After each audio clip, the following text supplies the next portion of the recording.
Pemirsa, Anda pasti pernah mendengar hasil analisis yang mengatakan munculnya pandemi COVID-19 sebenarnya memang sudah direncanakan oleh elit global.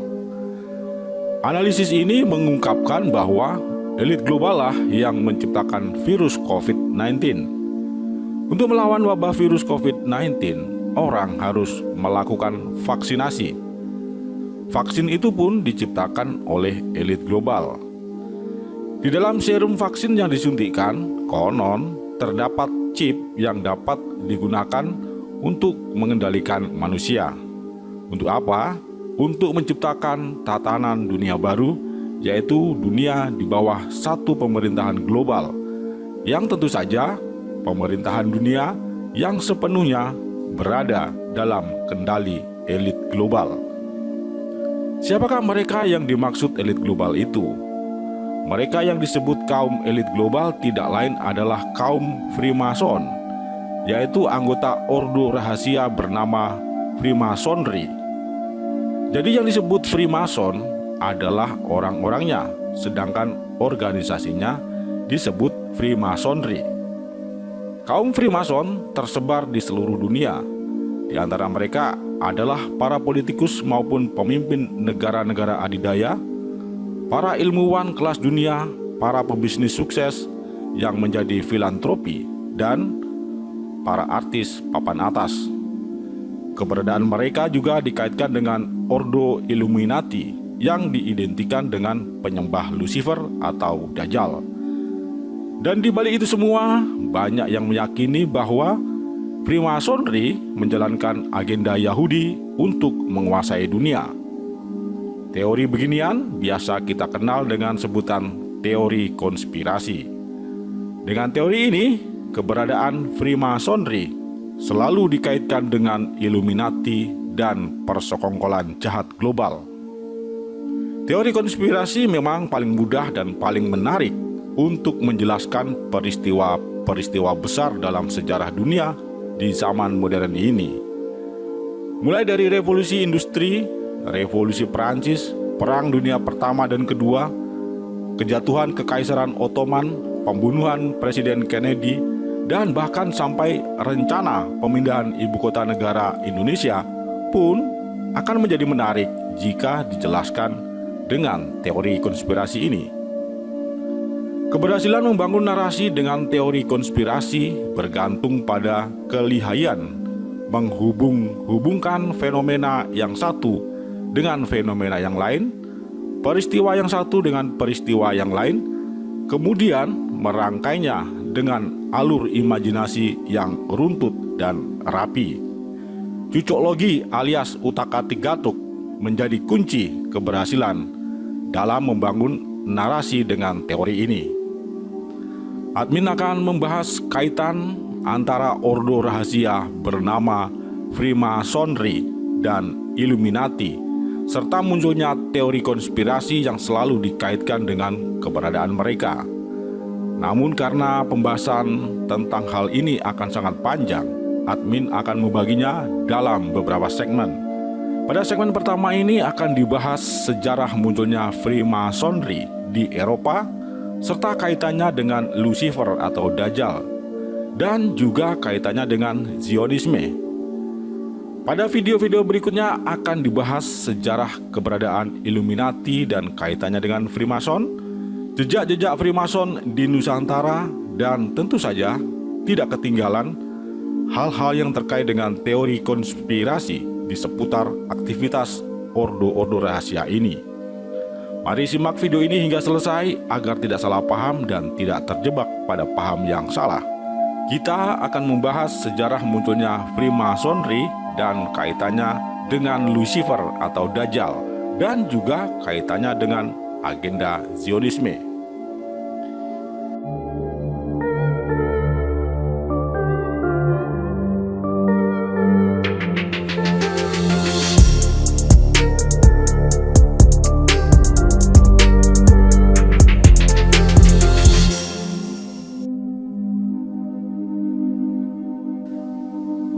Freemasonry memang nyata ada.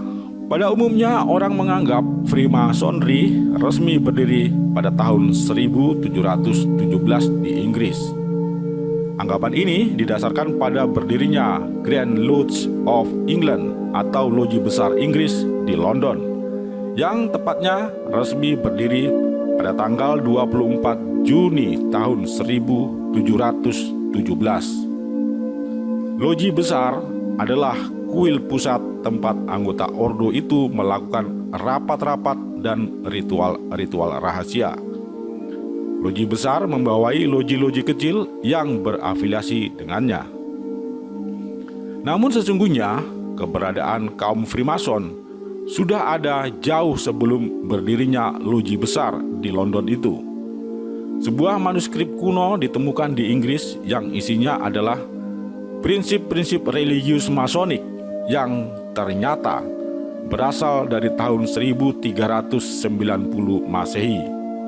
Bahkan bangunan loji Freemason tertua yang masih ada hingga kini terdapat di Skotlandia yang berangka tahun 1499. Jadi keberadaan ordo ini telah ada pada abad ke-14, jauh sebelum berdirinya Loji Agung di London pada abad 18.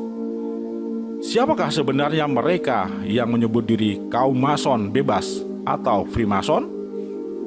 Mason berasal dari bahasa Prancis yang artinya tukang bangunan atau tukang batu. Jadi Freemason secara harafiah berarti tukang bangunan yang bebas merdeka.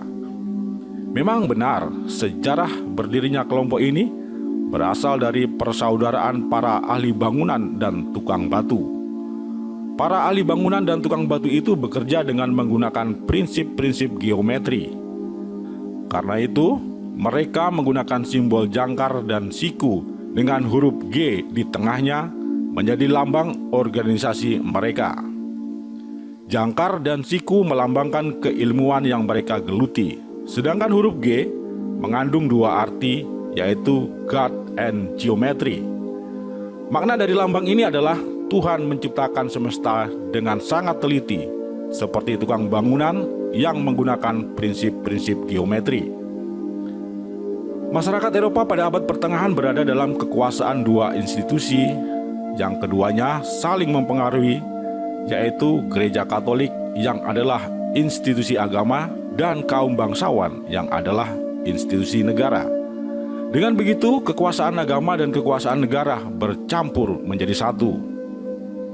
Secara religius, para ahli bangunan merasa profesinya dilecehkan oleh ayat kitab suci, khususnya kitab Mazmur yang menyebutkan bahwa batu yang telah dibuang oleh tukang bangunan telah menjadi batu penjuru. Bagi mereka, memilih batu untuk dipakai atau untuk dibuang sudah melalui pertimbangan yang rasional. Tidak mungkin keliru, karena mereka adalah ahlinya. Oleh karena itu, sekelompok ahli bangunan dan tukang batu menolak teologi yang diajarkan oleh gereja, kemudian mengembangkan prinsip-prinsip religius mereka sendiri. Prinsip-prinsip religius itu mengajarkan bahwa Tuhan adalah pencipta alam semesta yang keping-keping kebenarannya ada di setiap ajaran agama. Tetapi tidak ada satupun ajaran agama yang mengandung kebenaran mutlak tentang Tuhan. Kaum Mason itu kemudian membangun sebuah persaudaraan dengan mengikat diri pada prinsip-prinsip yang diyakini bersama. Mereka mendoktrin diri mereka sendiri sebagai para pekerja keras yang cerdas, yang mengedepankan rasionalitas dan humanisme. Mereka mengidam-idamkan munculnya tatanan masyarakat dunia baru atau New World Order, yaitu tatanan masyarakat sekuler yang humanis. Mereka ingin memisahkan antara agama dan negara. Bagi mereka, agama adalah urusan privat setiap individu yang tidak boleh diintervensi oleh negara. Begitu pula sebaliknya, negara tidak boleh diatur berdasarkan aturan agama tertentu, karena hal itu akan menegasi kebenaran agama yang lain. Kebaikan-kebaikan moral yang dilakukan bukanlah karena semata-mata alasan agama, melainkan demi kemanusiaan itu sendiri. yaitu sebagai penghormatan terhadap martabat kemanusiaan yang secara prinsip sama dimiliki oleh setiap manusia. Karena sikap mereka yang menolak ikut campurnya gereja dalam urusan negara membuat kelompok ini dianggap anti agama. Faktanya, dalam regulasi ordo ini mensyaratkan setiap anggotanya wajib memiliki agama, entah agama apapun, dan wajib mempercayai bahwa Tuhanlah yang menciptakan alam semesta. Kaum ateis dan perempuan tidak diperkenankan bergabung dalam organisasi ini. Dalam hal religiusitas, mereka memang tidak terikat dan tidak mendasarkan doktrin mereka pada teologi agama apapun. Tetapi mereka mengembangkan paham ketuhanan sendiri yang kemudian hari dikenal dengan istilah teosofi masonik. Para anggota Freemason berasal dari berbagai macam penganut agama, baik Katolik, Yahudi, Zoroaster, agama-agama kuno Eropa, Protestan, dan setelah menyebar ke penjuru-penjuru dunia, ada juga penganut Islam, Hindu, Buddha, Tao, Shinto, Konfusian, Bahaisme, dan lain-lain. Mereka yang berasal dari latar belakang agama yang berbeda-beda itu, dalam seremoni persaudaraan ordo, sering melakukan ritual keagamaan dengan menggunakan ritus khusus khas mereka, tidak menggunakan ritus agama manapun. Mereka menggunakan ritus rahasia yang dipraktikkan khusus oleh kelompok mereka secara tertutup. Sifat eksklusif dari kegiatan organisasi ini kemudian mencitrakan Freemasonry sebagai organisasi rahasia. Sebuah sumber menyebutkan bahwa ritual keagamaan yang mereka lakukan sebenarnya tidak lain hanyalah semacam ritual teatrikal belaka, hanya sebuah sandiwara, tetapi dicurigai oleh pihak luar sebagai sebuah upacara penyembahan kepada setan. Kelompok ini dianggap sebagai sebuah ordo atau tarekat atau sekte pagan yang sesat, yang mempraktikkan okultisme atau ilmu sihir, dan mereka adalah para pengikut iblis. Gereja Katolik pada abad pertengahan mengutuk keberadaan Freemason dan memberi sanksi bagi setiap jemaatnya yang ketahuan bergabung dalam kelompok itu, dengan sanksi ekskomunikasi atau dikeluarkan dari keanggotaan jemaat gereja Katolik. Freemasonry bukanlah organisasi tunggal. Pada kenyataannya, Freemasonry kemudian mempunyai banyak aliran. Mereka masing-masing menjalankan regulasi masonik yang masing-masing memiliki loji sendiri-sendiri. Setiap loji umumnya berdiri berdasarkan persamaan profesi anggotanya. Misalnya, loji kaum ilmuwan, loji kaum pengusaha, loji politikus, loji budayawan dan seniman, dan lain-lain. Jadi, pada perkembangannya, kaum Mason bukan hanya terdiri dari para tukang batu dan ahli bangunan saja, melainkan lintas profesi. Setiap loji khusus atau loji kecil berafiliasi atau berada dalam yurisdiksi salah satu loji agung.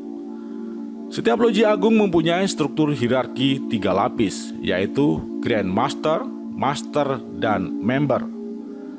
Ada banyak loji agung yang tersebar di berbagai negara. Masing-masing loji agung ada yang saling mengakui dan ada yang tidak saling mengakui. Para Grand Master dari loji-loji agung yang saling mengakui diperbolehkan untuk saling mengunjungi dan mengikuti pertemuan-pertemuan eksklusif mereka. Tetapi yang tidak saling mengakui tidak diperkenankan. Saling mengakui dan tidak saling mengakui di antara loji-loji agung didasarkan pada regulasi yang dianut masing-masing.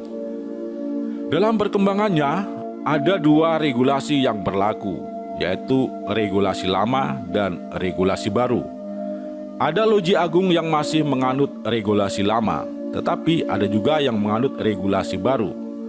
Perbedaan utama kedua regulasi itu terletak pada sikap untuk menolak atau menerima kaum ateis dan kaum perempuan dalam keanggotaan mereka.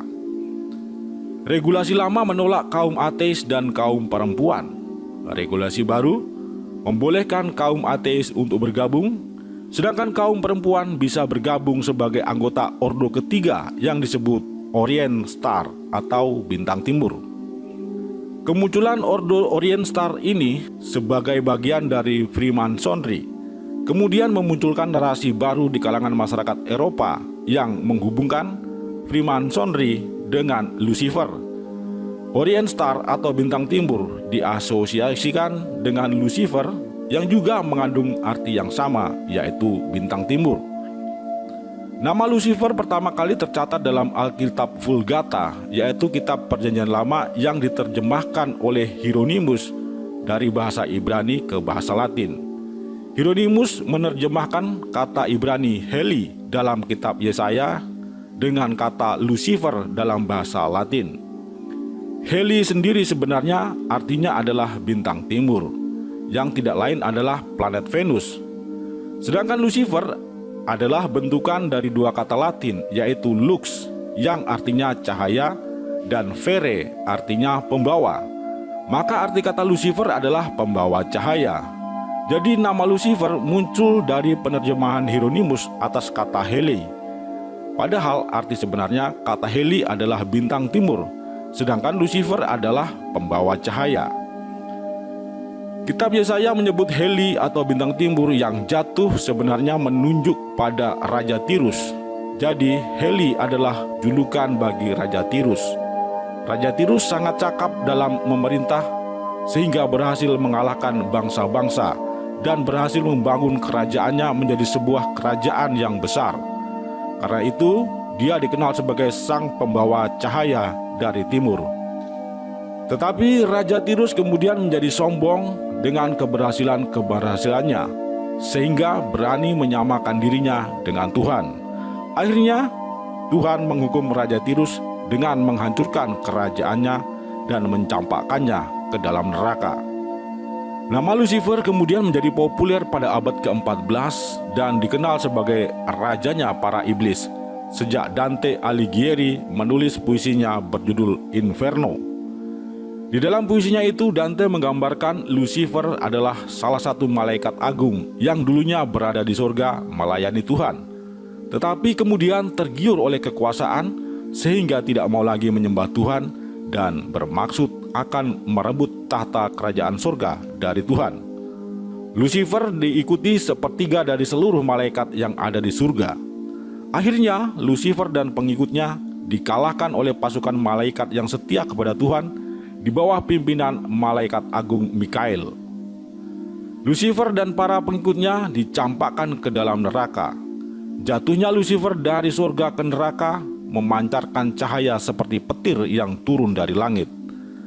Karena itu puisi Dante diberi judul Inferno yang artinya neraka.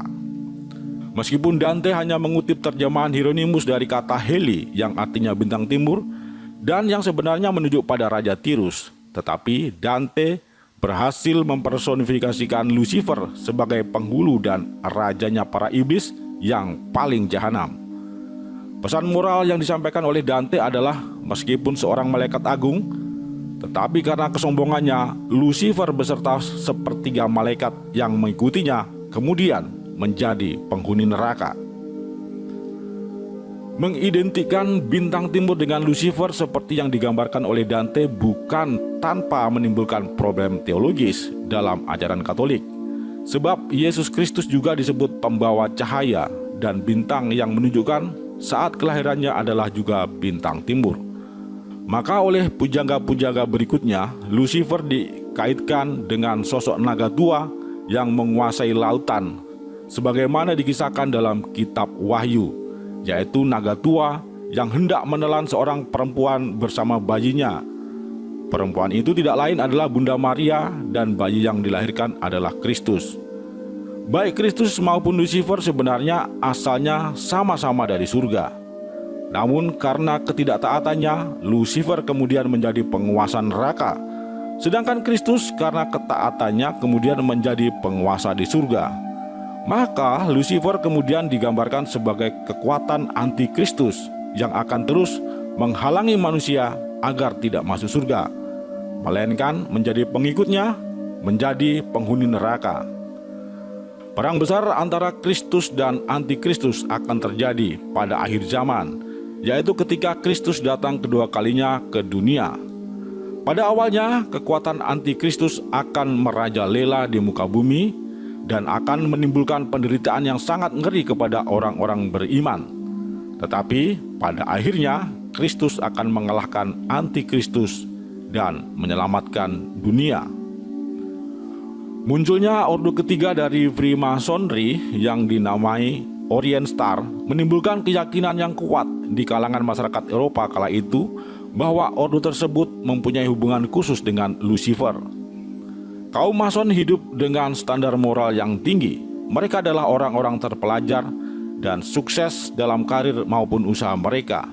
Ya, karena mereka menerapkan doktrin sebagai pekerja keras yang cerdas. Kehidupan mereka selayaknya mencerminkan kehidupan orang-orang Kristiani yang baik. Tetapi kenyataannya mereka justru menentang otoritas gereja. Fenomena ini seketika mengingatkan orang akan Lucifer yang mulanya dianggap sebagai malaikat agung yang melayani Tuhan, tetapi kemudian membelot dan melawan Tuhan. Dengan demikian orang mempercayai bahwa kaum Freemason adalah para pengikut Lucifer. Pemahaman ini pula yang kemudian dibawa ke dunia Islam dengan menganggap kaum Freemason adalah para pemuja Dajjal. Bukan hanya gereja Katolik dan gereja-gereja Kristen pada umumnya yang mencurigai aktivitas rahasia kaum Freemason ini. Kalangan dunia Islam pun mencurigainya. Di dalam traktat perjuangan kelompok Hamas disebutkan secara eksplisit bahwa kaum Freemason berada di balik Zionisme. Kecurigaan itu didasarkan pada fakta adanya varian-varian simbol yang sering digunakan oleh kaum Freemason. Terdapat simbol bintang Daud sama dengan lambang Zionisme. Teosofi Freemason memang menggunakan simbol bintang Daud dan kuil Salomo sebagai simbol dari membangun peradaban majemuk yang tidak pernah selesai. Bintang Daud adalah sebuah bintang yang tidak pernah permanen karena terdiri dari dua segitiga yang tidak bersambungan.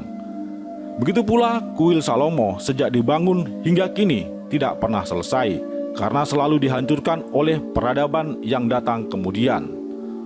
Kuil Salomo dihancurkan oleh Raja Nebukadnezar dari Babilonia, kemudian dibangun kembali oleh bangsa Israel, kemudian dihancurkan oleh bangsa Romawi, dan kemudian dibangun lagi oleh bangsa Arab yang sekarang menjadi Masjid Al-Aqsa. Fakta sejarah ini menjadi dasar refleksi teosofi kaum Freemason bahwa permusuhan umat manusia yang didasari oleh doktrin agama ternyata membuahkan kehancuran. Karena itu, pluralisme adalah inti dari prinsip religiusitas kaum Freemason. Dan kuil Salomo menjadi pengingat mereka akan bahaya memaksakan kebenaran suatu agama kepada agama yang lain. New World Order atau tatanan dunia baru memang menjadi cita-cita dari kaum Freemason. Tetapi orang sering salah mengira bahwa tatanan dunia baru yang dimaksudkan adalah pemerintahan tunggal di seluruh dunia. Tatanan dunia baru yang dicita-citakan oleh kelompok ini adalah sebuah peradaban manusia yang harmonis dengan menghargai perbedaan dan menghormati kemanusiaan. Oleh karena itu, para anggota Freemason selalu mempromosikan sekularisme, egalitarianisme, humanisme, dan rasionalisme. Di antara kaum Mason yang terkenal yang menjadi tokoh dunia adalah Presiden Amerika Serikat yang pertama, yaitu George Washington, yang adalah seorang Grandmaster Freemasonry. Selain George Washington, masih ada lagi 13 lagi Presiden Amerika Serikat yang tercatat sebagai Freemason. Dari Inggris tercatat Raja Edward ke-7 dan Edward ke-8, Raja George ke-6, dan Perdana Menteri Winston Churchill. Filsuf Montesquieu yang melahirkan teori trias politika, Karl Marx, Engels, dan Stalin yang adalah bapak komunis juga tercatat sebagai Freemason. Dari kalangan ilmuwan tercatat juga Albert Einstein, Sigmund Freud, dan Thomas Alva Edison. Dari kalangan sastrawan, Voltaire dan Mark Twain tercatat sebagai Freemason. Dari kalangan seniman, Mozart dan Beethoven tercatat sebagai Freemason. Tentu saja masih banyak lagi Freemason yang menjadi tokoh penting dunia di berbagai bidang. Dan nama-nama tadi hanya beberapa contoh saja. Dan admin pun akan mengungkap tokoh-tokoh Freemason asli Indonesia pada segmen yang membahas tentang sejarah Freemason di Nusantara. Pemirsa, terima kasih sudah menyimak video ini. Tentu saja narasi ini terasa tidak memuaskan karena kita belum mengungkap sepenuhnya misteri tentang Freemasonry dan kita belum mengetahui seberapa jahatkah Freemason yang sebenarnya. Kita masih akan melanjutkan pembahasan tentang Freemason, terutama kaitannya dengan Ordo Illuminati Bavaria. Tetapi tidak sekarang karena video ini sudah terlalu panjang. Ikuti terus channel ini dan kita akan melanjutkan pembahasan tentang Freemason pada video berikutnya.